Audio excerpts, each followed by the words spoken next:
करण जौहर और करीना कपूर के बीच बहुत अच्छी दोस्ती और प्यार है। दोनों एक दूसरे के साथ काम भी कर चुके हैं। लेकिन क्या आप जानते हैं, एक वक्त ऐसा था जब करीना कपूर 19 साल की थी और उस वक्त करीना कपूर और करण जौहर के बीच झगड़ा हो गया था। दोनों की साल भर तक बातचीत भी बंद रही। लेकिन आखिर ऐसा क्या हो गया था कि उन दोनों के बीच बातचीत इतने दिनों तक बंद रही? चलिए जानते हैं इसके बारे में। एक वक्त था जब करण जौहर और करीना कपूर खान का झगड़ा हो गया था। ऐसा मनमुटाव हुआ था कि दोनों ने एक दूसरे से नजरें तक मिलाना बंद कर दिया था। खुद करण जौहर ने अपनी किताब में इस किस्से का जिक्र किया था, जिस किताब का नाम था N unsuitable boy.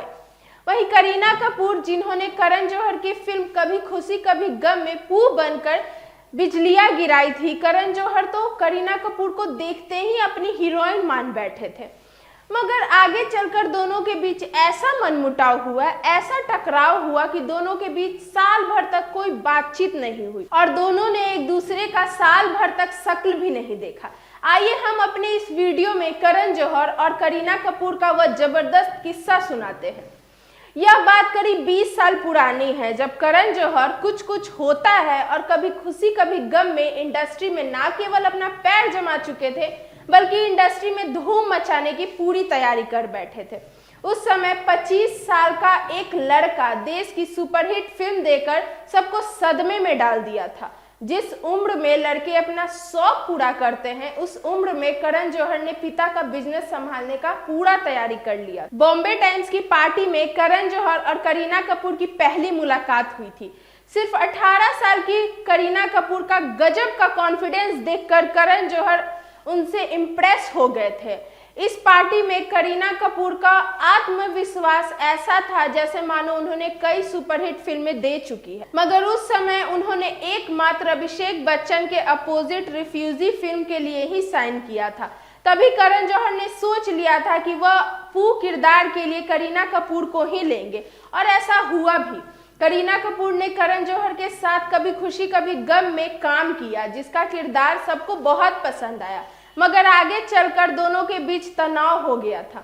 Karan Johar अपनी तीसरी फिल्म कल हो ना हो की तैयारी कर रहे थे। वह कहानी लिख चुके थे। उन्होंने इसे डायरेक्ट करने के लिए अपने दोस्त निखिल अडवाणी को चुना था। न्यूयॉर्क में कई दिन गुजारने के बाद वह मुंबई आए और कल हो ना हो की कास्टिंग करने लगे।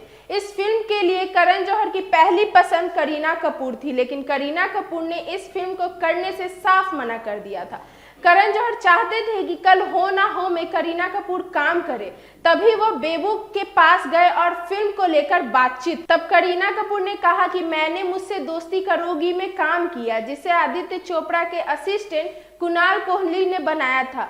अब तुम्हारी फिल्म निखिल बना रहे हैं, मुझे उन पर तनिक भी विश्वास नहीं। आपको बताते चले कि करण जौहर ने खुद अपनी किताब एन अनसुटेबल बॉय में बताया था कि कल हो ना हो के लिए करीना कपूर ने इतनी भारी भरकम फीस मांगी थी जितनी कि शाहरुख खान को मिल रही थी।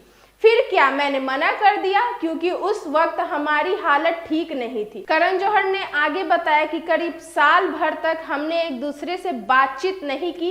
पार्टी में भी हम लोग एक दूसरे को अनदेखा कर देते थे। करण जौहर और करीना कपूर की बातचीत दोबारा तब शुरू हुई जब एक्ट्रेस करीना कपूर को पता चला कि करण जौहर के पिता यश जौहर को कैंसर हो गया है। तब करण जौहर पिता के साथ न्यूयॉर्क में थे और पिता का इलाज करवा रहे थे। तब करीना कपूर ने फोन किया और पिता का हालचाल पूछा। फिर दोबारा से करण जौहर और करीना कपूर के बीच बातचीत वह सामान्य रूप से शुरू हो गई।